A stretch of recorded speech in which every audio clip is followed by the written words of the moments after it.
In this video, I want to show you how to fix a Philips TV that no longer turns on. Now, you might have a Roku version like this, but it could be an older one before smart TVs.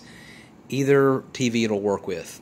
Now, the first thing I want you to do is actually physically check the Philips on the very back. Sometimes the power is on the back, on the side, and sometimes it's actually below the logo. And I want you to actually turn it on actually from the TV itself. So a lot of times the remote, the batteries will go bad or the remote will go bad, and that way we can eliminate that as the issue.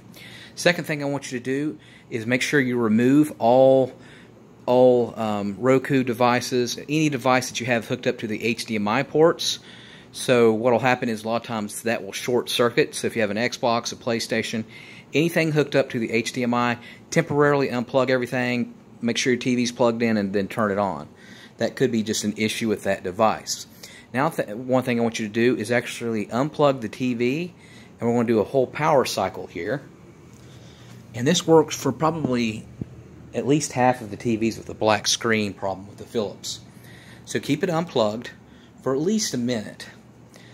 Okay, now after you do that, I want you to point the remote, if you have a remote for your Philips, directly at the TV and hold down the power button for 30 seconds as you're pointing. This is actually doing a power cycle. Okay, now after you've done that, I want you to go to the back of the TV or the front and then hold the power button here for 30 seconds, physically on the TV.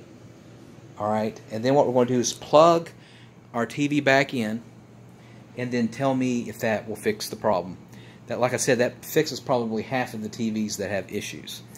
Now, the next thing I want you to do is we're actually going to warm up the components. So if you have access to a hair dryer, what we're going to do is plug in the hair dryer. We're going to unplug the TV from the wall, so you want the TV to be unplugged. And what we're going to do is put it on high pressure, medium heat. And anywhere you see a vent on the back of your Philips TV, you're going to blow air on the top and the bottom if it has vents on it, like this. That's going to do two things. It's going to knock off the dust off the components, and it's going to actually heat up the components and change the chemistry just a tad. So you're going to do this for about 5 minutes.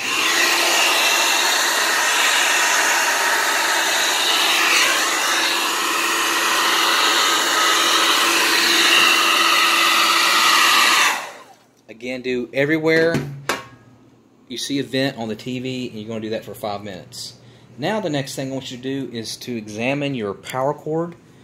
This is, of course, if your TV doesn't turn on. And most likely it will unplug from the back of the TV. It's an AC power cord. And it may look like this from the back of the TV. It might have like a square on one side. Now, this one's actually called a non-polarized AC power cord, which is a figure 8. If it's got the square, it's called a polarized AC power cord. Or you might have a triple, like a triangle, 3 holes. So you might have one of these laying around your home. Like with this particular one, the non-polarized.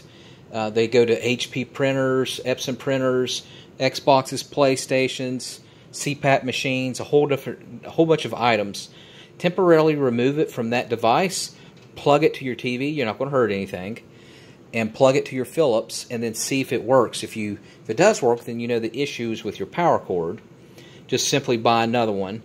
I could put a link in the comment section where you can get them. You can get them on Amazon, you can get them on eBay. They're very cheap, less than 10 bucks, and see if that will fix the problem. Now, if you've tried all that and it still doesn't work, hey, it's time to get a new TV if your TV's not under warranty and it's several years old, 4 or 5 years old. There's great deals on TVs now on Amazon. You can get on Amazon Prime Day, you can get like an Amazon Fire TV, 50-inch screen TV, sometimes for $100 if you keep looking. So there's a lot of deals out there. Hope I helped. If I did, make sure you hit the subscribe button. All right, thanks again.